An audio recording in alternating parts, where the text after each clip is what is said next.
Okay so guys next topic है हमारा magnification. Okay Hindi में इसका हम करेंगे आवर्धन। सो ये 3 टाइप के होते हैं हमारे पास। बेसिकली जो मैग्निफिकेशन का मतलब होता है वो होता है कि हमारे पास लेंस से अगर कोई भी इमेज बन रही है राइट, तो उस इमेज का साइज डिवाइडेड बाय हमने जो ऑब्जेक्ट लिया था जिसका हमने इमेज बनाया है उसका साइज, इन दोनों का जो रेशियो होता है वो क्या बोलता है हमारा मैग्निफिकेशन। तो ये 3 टाइप का होता है। सबसे पहला हम पढ़ते हैं lateral magnification. Okay, lateral magnification आप हिंदी मीडियम की बुक में अगर इसका मतलब देखेंगे तो वो होता है पार्श्व आवर्धन। सो जो लेटरल मैग्निफिकेशन हमारा है वो लेटरल मैग्निफिकेशन कैसे क्या होता है। सो लेटरल का मतलब होता है परपेंडिकुलर। सो राइट, हमारा मान लीजिए ये इस तरह से हमने सरफेस हमारा जो रिफ्लेक्शन होगा, रिफ्लेक्टिंग सरफेस है। ओके, यहाँ पे हमने यहाँ पे ऑब्जेक्ट प्लेस किया है, तो ये ऑब्जेक्ट का साइज है राइट। बेसिकली हमारे पास यहाँ पर कोई ए बी ऑब्जेक्ट है और उस ऑब्जेक्ट की जो इमेज बन रही है वो कैसे बनेगी। तो सबसे पहले मान लीजिए यहाँ से हमारी एक रे गई, ओके, और वो यहाँ पे कोलाइड कर रही है, उसके बाद वो आफ्टर रिफ्लेक्शन इस डायरेक्शन में आ गई। ठीक है, सो ये हमारी इंसिडेंट रे हो जाएगी और ये हमारा मान लीजिए यहाँ पे कोई पॉइंट है D. Okay, this is pole, ये एम हो जाएगा। पी पॉइंट पे जाके हमारे इस ए की इमेज बन रही है, जो बी पॉइंट है उसकी इमेज मान लीजिए आपके पास कहाँ पर बन रही है। Suppose this is centre of curvature, तो यहाँ से आपके ये जो ऑब्जेक्ट लिया है यहाँ से सपोज एक रे है और वो सी को क्रॉस करती हुई, ये सी पॉइंट मुझे यहाँ लेना है जिसको एक क्रॉस कर रही है, और ये देखिए यहाँ पे हमारे पास इसकी क्यू। सो एक चीज ध्यान रखना कि ये जो एडी रे है, एडी रे का रिफ्लेक्शन तो हुआ है हमारे पास और हमें मिल गई डीपी, लेकिन ये जो रे है सपोज यहाँ पे कोई पॉइंट हमने नहीं दिया है, ये बी से जो रे जा रही है, as you can see B से जो रे जा रही है ये सी से पास हो रही है, तो इसलिए इसका रिफ्लेक्शन नहीं होगा। क्योंकि आपने पढ़ा होगा जब भी हमारे पास कोई सरफेस होता है, रिफ्लेक्शन अगर होता है और हम वहां पे एक नॉर्मल ड्रॉ करते हैं, तो कोई भी रे अगर इससे थीटा को एंगल बनाते हुए आती है तो उसका रिफ्लेक्शन जरूर होगा। लेकिन अगर कोई रे इसी डायरेक्शन में आ जाती है, किस डायरेक्शन में, जिस डायरेक्शन में हमारा नॉर्मल है, सो नॉर्मल की डायरेक्शन में अगर कोई रे इंसिडेंट होती है तो वो बिना डेविएट होके आगे निकल जाती है, उसका रिफ्लेक्शन नहीं होता है, ध्यान रखिएगा। सो यहाँ पे आपने ये जो सरफेस लिया है ये हमने इस तरह का लिया है, और अगर मैं इसको कंप्लीट करती हूँ सर्कल तो इसका सेंटर कहाँ बनता है, सी बनता है, और सी पॉइंट से अगर मैं इसको कहीं पर भी इस तरह से लाइन ड्रॉ करूँ तो वो रेडियस होगी, और रेडियस हमेशा 90 का एंगल बनाती है सरफेस पे। तो ये जो है ये भी इसका नॉर्मल हो जाएगा, ये जो है इधर ये भी इसका नॉर्मल हो जाएगा। So in that case C point से पास होने वाली कोई भी रे, यानी ए और बी के बीच में से अगर कोई भी रे निकलती है और वो रिफ्लेक्शन के बाद सी से पास होती है तो उसका डेविएशन नहीं होगा, वो सीधी निकल जाएगी। सो बी से लेके B C Q is nothing but a straight line, ये एक सिंगल लाइन है बी सी क्यू, जो बी से सी पर पहुंची सी से क्यू पर पहुंच गई। लेकिन ए और डी जो है वो अलग डायरेक्शन में जा रही है और डीपी जो है वो अलग डायरेक्शन में जा रही है, क्योंकि ये अलोंग द नॉर्मल नहीं है राइट। तो ये डबल एरो से रिप्रेजेंट कर देते हैं ताकि हमें पाथ बता रहे इस सिंगल एरो वाली हमारे पास इस डायरेक्शन में गई है। अब हमें पता है कि ये वाली जो लेंथ है वो हम ऑब्जेक्ट से पोल की डिस्टेंस लेते हैं माइनस यू, ये आपके पास रेडियस हो जाएगी, और हमारे पास लेंस से इमेज की जो डिस्टेंस होती है वो क्या होती है, कैपिटल वी। इनका साइन कन्वेंशन कैसे लेना है वो मैंने प्रीवियस लेक्चर में आपको बता दिया है। सो जो हमारे पास लेटरल मैग्निफिकेशन होता है उसे हम एम टी से लिखते हैं, T for transverse, M for magnification. Okay, transverse का मतलब परपेंडिकुलर ही होता है जो कि लेटरल होता है। सो इसका फॉर्मूला जो होता है वो आपके पास, सपोज इमेज जो है उसकी हाइट h2 है और ऑब्जेक्ट आपने लिया है उसकी हाइट आपके पास मान लीजिए h1 है, तो ये जो mt होता है इसका फॉर्मूला होता है हमारे पास h2/h1। सो ये हमारे पास एक जनरल फॉर्मूला होता है, लेकिन हमें u v और इनके टर्म्स में निकालना है। सपोज इस डायरेक्शन में हमारे पास मीडियम है, इस साइड में हमारे पास मीडियम है μ1 रिफ्लेक्टिव इंडेक्स का, और इस साइड में हमारे पास है μ2 रिफ्लेक्टिव इंडेक्स का।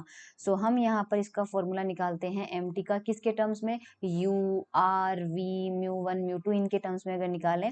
सो आप यहाँ पर डायग्राम में देखिए, अगर मैं दो ट्राइंगल आपको बताऊं तो triangle A B C and triangle P Q C, ये दोनों आपके पास क्या है, सिमिलर ट्राइंगल है। सिमिलर ट्राइंगल की कंडीशंस आपने एलिमेंट्री क्लासेस में पढ़ी होगी। सिमिलर ट्राइंगल की कंडीशंस हमारे पास क्या होती है, अगर कोई भी ट्राइंगल, दो ट्राइंगल हमें गिवन है, या तो उनके दो एंगल इक्वल हो जाए, दो साइड्स इक्वल इक्वल हो जाए, एक एंगल एक साइड इक्वल हो जाए तो वो सिमिलर ट्राइंगल होते हैं। तो उनकी जो बाकी की साइड्स होती है या बाकी के जो एंगल्स होते हैं उनका रेशियो भी क्या होता है, इक्वल होता है।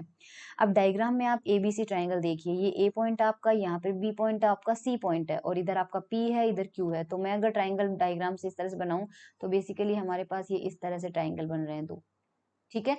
यहाँ हमारा ए है, ये बी हो गया, ये सी हो गया, ये पी हो गया और ये क्यू। तो हमारे पास यहाँ पे सिमिलर ट्राइंगल हमने क्यों बोला, अभी को देखो ये एंगल आपके पास इक्वल होंगे क्योंकि वर्टिकली ऑपोजिट है। यहाँ 90 का एंगल बन रहा है, यहाँ तो दो एंगल सेम हो गए, इसका मतलब ये हमारे पास क्या हो जाएगा, सिमिलर ट्राइंगल। तो इनकी जो साइड्स होगी उनका रेशियो इक्वल होगा। सो दोनों का बेस देखते हैं। सबसे पहले हमारे पास बेस है या दोनों की हाइट देख लो, इसकी हाइट ए बी है और इसकी हाइट पी क्यू है, तो दोनों की हाइट्स का रेशियो मतलब हमारे पास P Q upon A B हो जाएगा।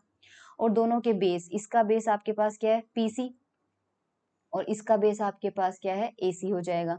सो ये हमारे पास सिमिलर ट्राइंगल में क्या हो जाता है, मैंने दोनों की हाइट का रेशो ले लिया है और दोनों के बेस का रेशो ले लिया है। ये आप एलिमेंट्री क्लासेस में देख सकते हैं कि सिमिलर ट्राइंगल के अंदर हम ऐसा करते हैं।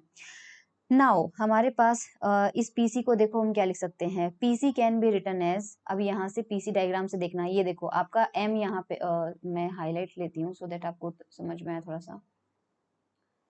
पीसी निकालना है मुझे, है ना। तो ये देखो एक बार, यहाँ से ये एम पॉइंट है आपका और ये आपका पी पॉइंट है। इस एमपी में से अगर आप एमसी को माइनस कर दो तो आपको क्या मिल जाएगा, पीसी मिल जाएगा, राइट। इस बड़ी वाली डिस्टेंस में एमपी में से एमसी को माइनस कर दीजिए। सिमिलरली एसी हमें चाहिए, तो ये देखो ए पॉइंट आपका यहाँ है और सी पॉइंट आपका यहाँ है। तो एसी निकालने के लिए हम क्या करेंगे, ये देखो एम है, इस एम में एमसी को ऐड कर देंगे। तो एक बार नीचे की डिस्टेंस चाहिए तो हम एम में एसी को एमसी को ऐड कर देंगे और यहाँ से हम माइनस कर देंगे। सो ये थोड़ा सा हम कैसे लिख सकते हैं इस पीसी को, PC can be written as MP minus MC और ये आपका हो जाएगा एमए प्लस एमसी।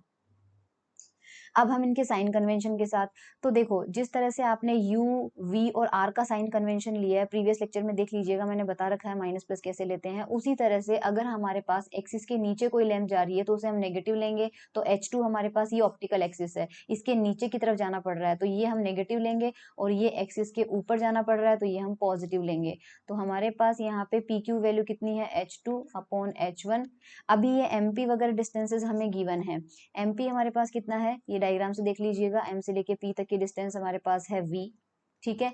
और वो माइनस MC हमारे पास हो जाएगा R, MA हमारे पास हो जाएगा माइनस U और MC अब के साथ हो जाएगा R। मैंने साइन कन्वेंशन के साथ ही लिया है सो दैट यहाँ से हम क्या लिख सकते हैं इसको, V माइनस R अपॉन और ये माइनस H2, ठीक है।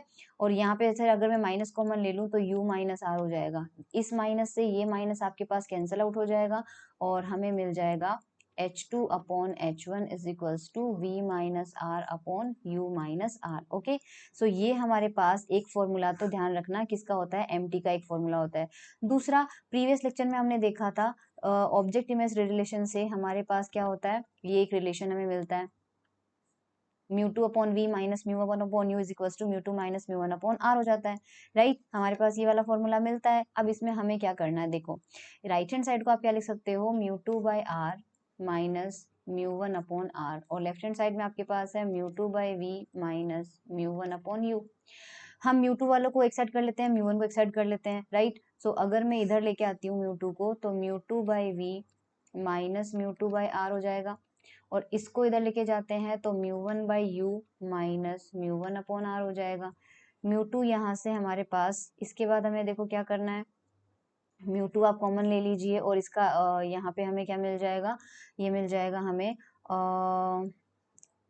थोड़ा सा इसको उल्टा करते हैं तो इसको हम क्या लिख सकते हैं, इसको हम ये इसको या तो माइनस साइन कॉमन ले लेते हैं, चलो एक बार माइनस साइन कॉमन ले लेते हैं। सो हमें क्या मिल जाएगा, दोनों साइड में माइनस साइन कॉमन ले लो तो mu two by R minus mu two by v, और इधर से भी माइनस साइन कॉमन ले लो तो mu one by R minus mu one by u, ये हमें यहाँ पर मिल जाएगा, करेक्ट। सो यहाँ से हमें म्यू टू कॉमन ले लीजिए, एलसीएम लीजिए तो v minus R upon v R, और यहाँ पे आपको म्यू वन मिल जाएगा और u minus R upon u R, right. हमें ये मिल जाएगा, r से r कैंसिल आउट हो रहा है, यहाँ से आप क्या लिख सकते हैं, v minus R upon u minus R, मैंने इस u माइनस आर को नीचे लेके आ गई मैं, और यहाँ पे मिल जाएगा mu one upon mu two v by u, ये हमें मिल जाएगा यहाँ से, राइट।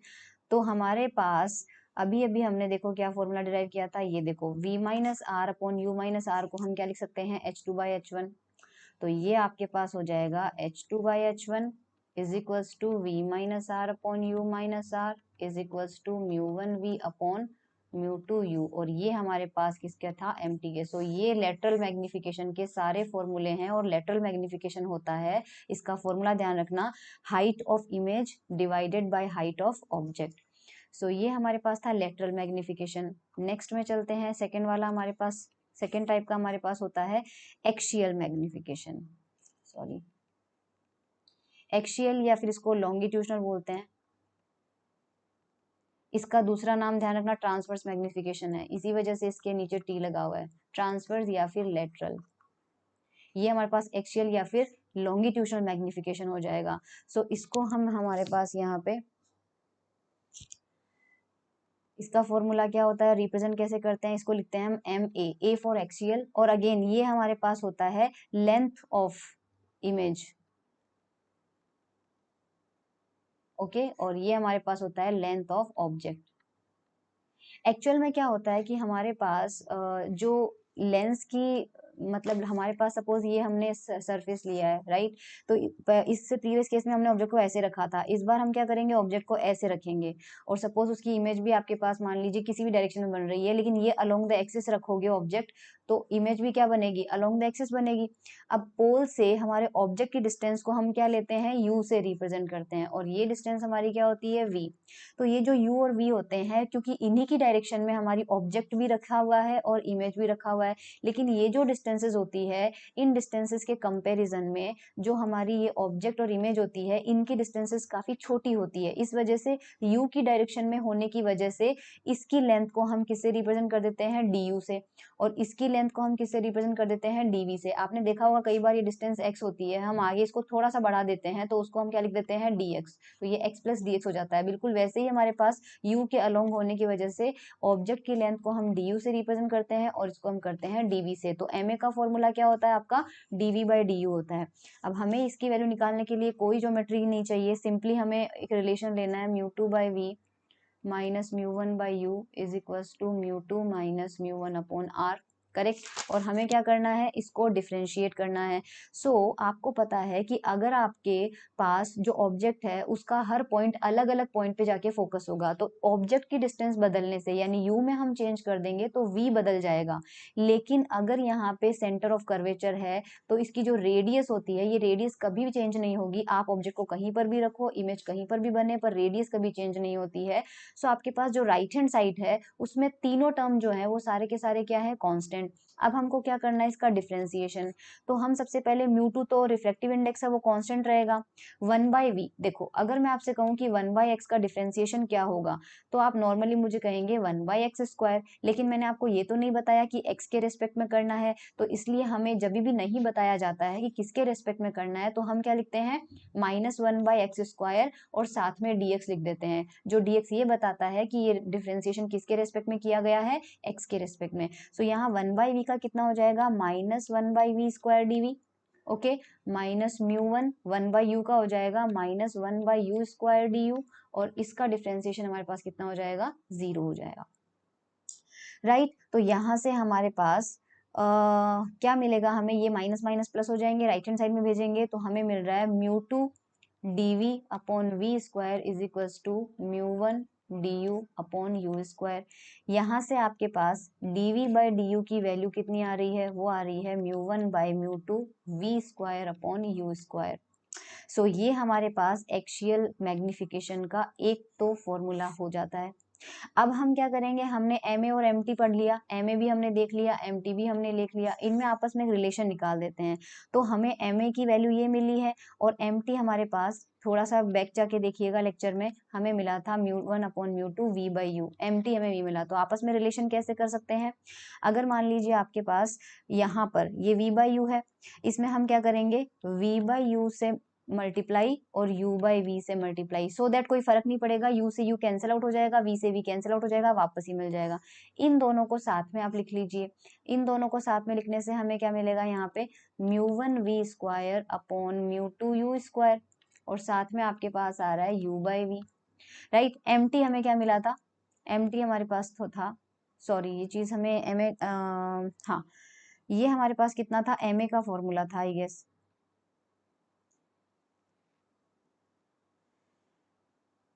थोड़ा सा हमने उल्टा कर लिया है, जस्ट अ मिनट, मैं वापस रीड्रॉ कर देती हूँ, लिख देती हूँ। हमें दोनों फॉर्मूले लिखने चाहिए। MT हमें मिला था μ1/μ2 और V/U, राइट। और MA हमें अभी अभी मिला था μ1/μ2 V²/U²। हमें दोनों में रिलेशन निकालना है। सो ये हो जाएगा, ठीक है। यहाँ पर देखिए आपके पास μ1/μ2 है, हम क्या करेंगे, μ2/μ1 से मल्टीप्लाई, और यहाँ हम कर देते हैं μ1/μ2 से मल्टीप्लाई, सो दैट μ1 से इस टर्म से कोई फर्क नहीं पड़ा MA पे।